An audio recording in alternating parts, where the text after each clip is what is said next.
Okay जी, अस्सलाम वालेकुम students. आज हमारे पास केमिस्ट्री का थर्ड चैप्टर है। चैप्टर नंबर 3 में कर रही हूँ periodic table and periodicity of properties, यानी कि पीरियोडिक टेबल के बारे में इसमें हम पढ़ेंगे और इसकी प्रॉपर्टीज़ के बारे में पढ़ेंगे। इंट्रोडक्शन देख लेंगे सबसे पहले हम कि हमारे पास पीरियोडिक टेबल होता क्या है। 19th सेंचुरी 19वीं सदी में chemist devoted much of their efforts in attempts to arrange elements in a systematic manner, यानी कि 19वीं सदी में केमिस्ट जो है उन्होंने क्या किया था, अपनी बहुत ज़्यादा कोशिशें जो है वही इस तरफ वक्फ कर दी थी कि उन्होंने अरेंज किया था एलिमेंट्स को एक सिस्टमेटिक यानी कि एक ख़ास उसका एक तरीक़ेकार बनाया था और उसमें उन्होंने डिवाइड किया था और उसको लगाया था। These efforts resulted in discovery of periodic law, और इन एफर्ट्स का इन कोशिशों का नतीजा ये निकला था कि उनको पीरियोडिक लॉ की डिस्कवरी हुई थी। On the basis of this law, इस लॉ की बुनियाद पर the elements known at the time, उस वक्त जो एलिमेंट्स हैं उनका हमें पता चला था, were arrange in the form of a table, वो एक टेबल की फॉर्म में अरेंज किए गए थे, which is known as periodic table, और उसको हम पीरियोडिक टेबल भी कहते हैं। One of the significant features of the table was that it predicted the properties of those elements, और उन्हें कहा जी तब का जो हमारे पास सिग्निफिकेंट जो फीचर था उसका उस टेबल का वो ये था कि वो हमें ये पता पेशेंट को ही करता था कि इसके डिफरेंट जो प्रॉपर्टीज़ एलिमेंट्स की वो पता चलती थी, which were not even discovered at that time, जो कि उस वक्त अभी डिस्कवर भी नहीं हुई थी। The vertical columns of that table, उस कॉलम की जो हमारे पास टेबल की जो वर्टिकल कॉलम्स है वर कॉल्ड ग्रुप्स, उनको हम ग्रुप्स बोलते हैं। And the horizontal lines were called periods, और जो उसकी हॉरिजेंटल लाइंस है वो पीरियड्स कहलाती हैं। The orderly arrangement of elements generally consigned with their increasing atomic number, उन्होंने कहा कि यहाँ पे हमारे पास जो इनको ऑर्डरली यानी कि एक तरतीब से जो अरेंज किया हुआ एलिमेंट्स को, वो जनरली आम तौर पर क्या होते हैं कि किस चीज़ के साथ कंसाइड कर रहे हैं, वो इंक्रीजिंग एटम्स यानी कि उनके जो एटॉमिक नंबर हैं वो इंक्रीज़ कर रहे हैं, और उस लिहाज से उनको हमने अरेंज किया हुआ उसमें।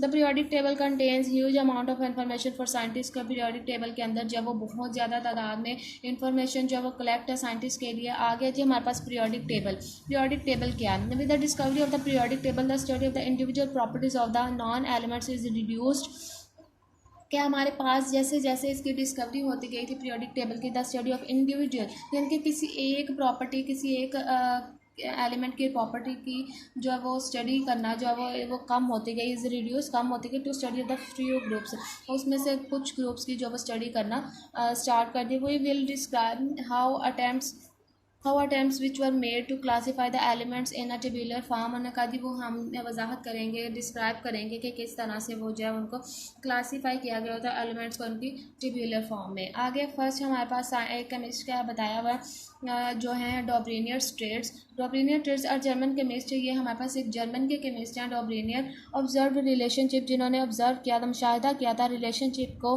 Between atomic message of several groups of three elements का जो एक खास ग्रुप था और उसको एटॉमिक मैसेज के दरमियान उन्होंने ऑब्जर्व किया था, और उसका नाम क्या रखा था? कार्ल ट्रेड्स, और उसका ट्रेड्स नेम रखा था। इन ग्रुप्स में द सेंट्रल और मिडल एलिमेंट, उसका जो सेंट्रल और मिडल एलिमेंट जब वह हैड एटॉमिक मैस, उसका एटॉमिक मैस होता है average of the other two elements, दूसरे दो एलिमेंट्स की एवरेज के लिहाज से। One tried group example is that, एक जो हमारे पास ट्राइड ग्रुप है example is that of the calcium, जिसकी एग्जाम्पल जो वो कैल्शियम है, स्ट्रोनियम है एंड बेरियम है। ये एलिमेंट्स के नेम है हमारे पास। The atomic mass of strontium is the average of the atomic masses, जो हमारे पास एटॉमिक मैस है स्ट्रोनियम की वो एवरेज है किस चीज़ के? Atomic message of calcium and barium. Calcium और बेरियम का जब हम एवरेज निकालते हैं तो वो इसका स्ट्रोनियम का एटॉमिक मैस बन जाता है।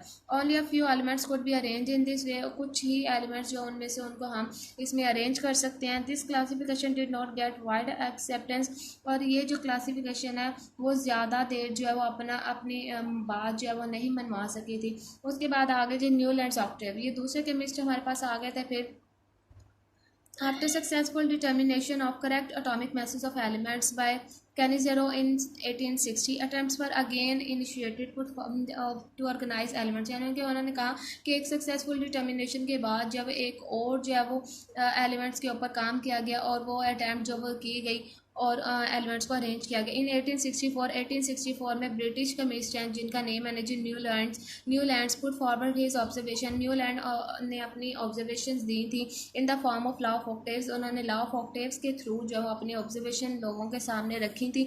ही noted that there was the repetition in chemical properties. उन्होंने नोटिस किया कि केमिकल प्रॉपर्टीज जो है वो रिपीट हो रही हैं ऑफ एवरी 8th एलिमेंट, हर 8वें एलिमेंट के बाद।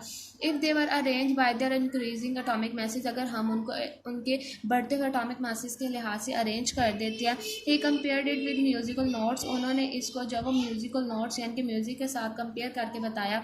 His work could not get much recognition. उनका जो काम है वो ज़्यादा काबिलियत हासिल नहीं कर सकता, ज़्यादा लोग नहीं जान सके उसको। As no space was left for undiscovered element, क्योंकि वहाँ पे कोई स्पेस ही नहीं बची थी जो अनडिस्कवर्ड एलिमेंट उनके लिए। The noble gases were also not non eight that time. उस वक्त जो है वो नोबल गैसेज भी जो है वो नहीं जानी गई थी।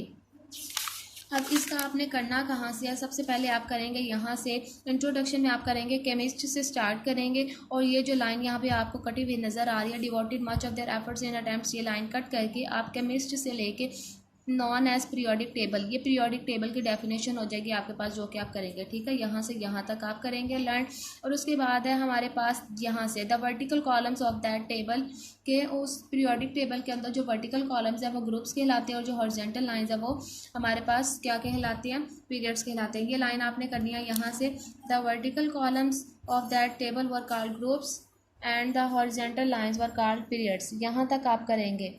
ठीक हो गया। उसके बाद आपके पास आ जाएगा पीरियोडिक टेबल। अब ये जो दो हमने केमिस्ट के बारे में पढ़ा, इन दोनों केमिस्ट की जो भी एक्सप्लेनेशन वो कंप्लीट आप करेंगे। ये डॉब्लिनियर स्ट्रेट्स कंप्लीट करेंगे आप यहाँ से यहाँ तक। और उसके बाद है जी न्यूलैंड ऑक्टेव्स का आप कर लेंगे, वो आप इन 1864 से कर लेंगे एंड तक। ठीक है, इन 1864 से लेके यहाँ तक ये आपका आज का लेक्चर होगा। नेक्स्ट लेक्चर में आपको मेंडलिक्स पीरियोडिक टेबल और बाकी जो उनका नेक्स्ट पीरियोडिक लॉ के लिहाज से, पीरियोडिक टेबल के लिहाज से एक्सप्लेनेशन है वो आपको मैं नेक्स्ट टॉपिक में बताऊँगी नेक्स्ट लेक्चर में। Okay, thank you.